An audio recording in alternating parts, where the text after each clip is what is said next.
Hey everyone, welcome back to my channel. So today I thought I'd share some games that I played recently. As you can see here, I have won several games or 5 games in total in the last 5 games I played. 5 out of 5, very proud of that. But this game was 9.5 was the accuracy of my opponent, so let's ignore that. And so I just wanted to share these games because when I scored very highly on some of them, 93 and 97.8. And I think I'll just go through this one, and this one. So let's just jump right in. So um, here is the first game, and the problem is you guys see the end result, which is that I won, I guess. But whatever. E4, E5, knight to C6, bishop C4, bishop C5. This is the Gioco Piano, or the Italian opening. D3, knight to F6, bishop to G5, H6, bishop takes F6, queen takes F6, knight there. And here I played knight to E7 because I saw the move knight here coming. Oh wait, 1 second. I gotta do this so that I can actually play moves. You see, I played this game with 97.8 accuracy. Okay, let's jump to the same spot. Yeah, so I played this. Instead, if I just played a natural move like D6, knight here, and then I'll have to play queen back to D1 to guard against the fork here, because the knight would take with fork, right? So instead I played knight to E7, defending, and then they played knight there anyway, so I just took and played D6. So solid structure for me. My opponent has double D pawns. Maybe I have some kind of long castles ideas, or I can just castle short. This bishop's kind of blocked by this pawn when they decided to take with the pawn instead of the bishop. Obviously the bishop was more natural because it kind of like puts pressure, and it obviously doesn't block it in like this does. Alright, so my opponent gets ready to play D4, and I played queen to G6, and this was more of not such a great move, but I was just trying to go after this pawn. So okay, castles, bishop to H3. Now I'm threatening checkmate, which is a very good thing to do. Knight there, queen to G5, king H1, queen takes knight, pawn takes bishop, queen takes pawn. So I won a pawn here. I've won a pawn. This is good. And I was also thinking here about taking here, but I don't think this works because there's probably some tactics, especially with this kind of a situation happening, and my queen's kind of awkwardly protecting my bishop. So I decided instead. Wait, what's the best move after that? Actually, I'm interested. After this, queen to F3. I'm afraid I don't see the plan exactly. What if I just go back here? Now, wait, okay, I understand now. You can't move the bishop, and there's a double attack on it. Yeah. Oh, I'm stupid. Yeah. Okay, so I didn't do that. I took here, and then played G5, check, and king to E2, take, and bishop to B6, and king here, rook there, and now queen here, and now it was just a cleanup process. My opponent blundered this little tactic where I win their bishop, the check, and after that it was pretty simple. I offered a queen trade, they didn't take. I took a free pawn, they didn't blunder the rook. I moved my rook attacking the thing, and then I took the next free pawn. And then they took there, and I just took this rook. They were just kind of... And then after I took their queen, even though they can take back their down a rook and a piece, and like 3 pawns, they're not going to win this game. So I decided to... Wait, they decided to resign. Alright, so now let's go back to the other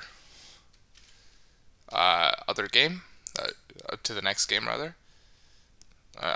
I couldn't figure out a way to order the games so that they'd be easily accessible, so I'm sorry this is happening. Okay, this game started with me playing C4, D6, D4, knight to f6, knight c3, g6, knight f3, bishop g7, bishop to g5, castles, queen to d2, bishop to g4, bishop to h6, bishop takes f3, bishop takes g7. I need to put this on greater depth because I think bishop takes, like, ef3, okay, is weird, but okay. Well, that has to take, and then now you take here, and I wanted to open up an attack here. Okay. Knight, h4. I'm taking space. h5, best move. Rook to g1. Rook to e8. Bishop to h3. And the idea of this is I want to play the move f4 and try to go f5. But if this knight lands here, I want to chop that knight off and bring my rook to g4 so that there's never going to be a blockade. Okay. e5. d5. Knight to d4. Castles. c5. And then I just blundered a fork here. I just blundered a fork. Queen to e3. And rook takes g1. Okay. It happens to all of us. Queen to g3. Now I'm threatening maybe some kind of weird bishop to f5 ideas. a6, and here I played a move that I'm kind of proud of.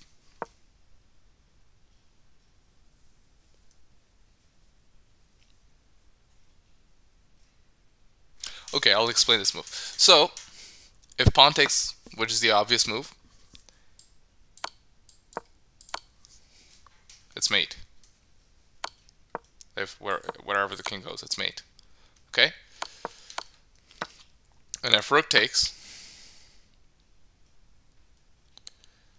and pawn takes, and now if pawn takes, this is like mate. This is mate in 4. Queen f6. I win the piece back. I go here, here, here, here, here, and there's some. I win. I'm up a rook and a piece here. So, like, this is ridiculously winning. So if we jump back to where, yeah. So after this, pawn can't take. Instead, queen c7 is the idea, apparently. And then I can take here. Okay, okay, it just wants me to go f3, but I would probably take here. This would happen, and this would kind of be a solid position. Probably go f3, solidify the structure. What's the material count? They're up a pawn, but I have some very serious play on their king. Maybe I could go even f4, though that would hang the pawn in this situation. It's a game, but oops. No, I didn't want to do that.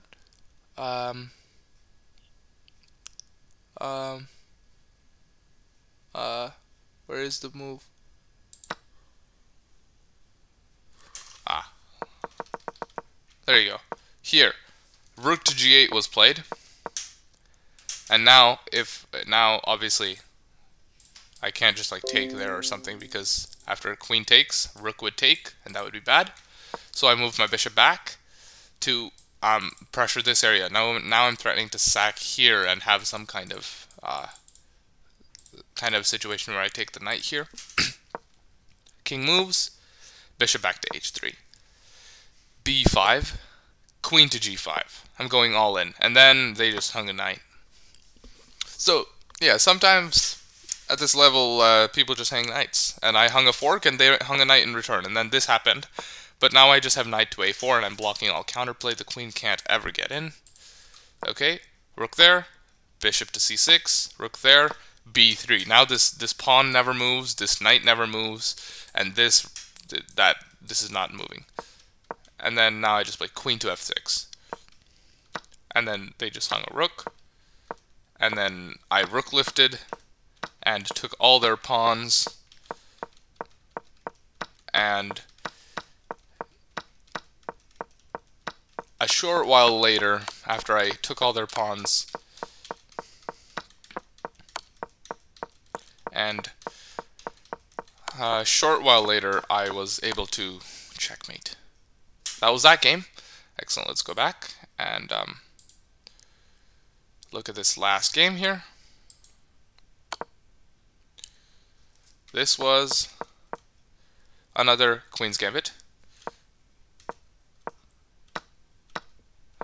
The game went on so, knight c3, queen to a5, and here, really out of the opening, I got an advantage. Because after the move b4, my opponent loses a piece. And the reason for this is, the queen has to stay guarding the bishop from this bishop, right? And the queen's under attack. Oops, the queen's under attack.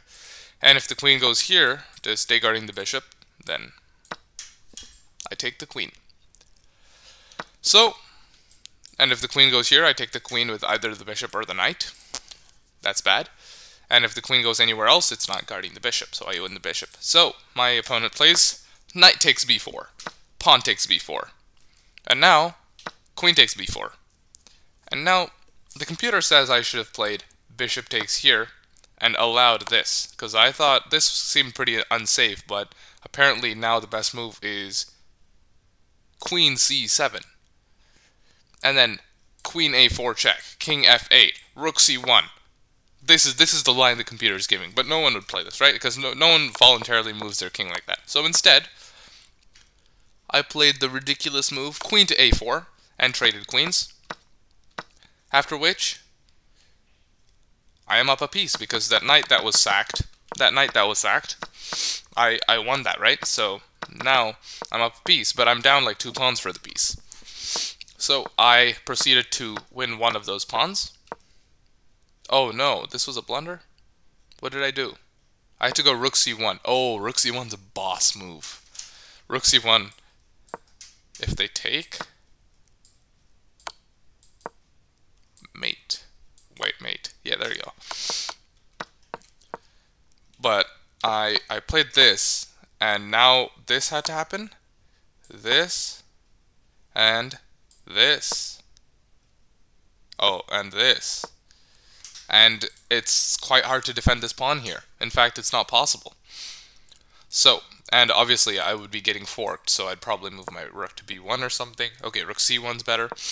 Hey computer, I'm not a computer, okay? So like this would happen. I'd go there maybe, because that's the only move. And then like something like this. It would be bad.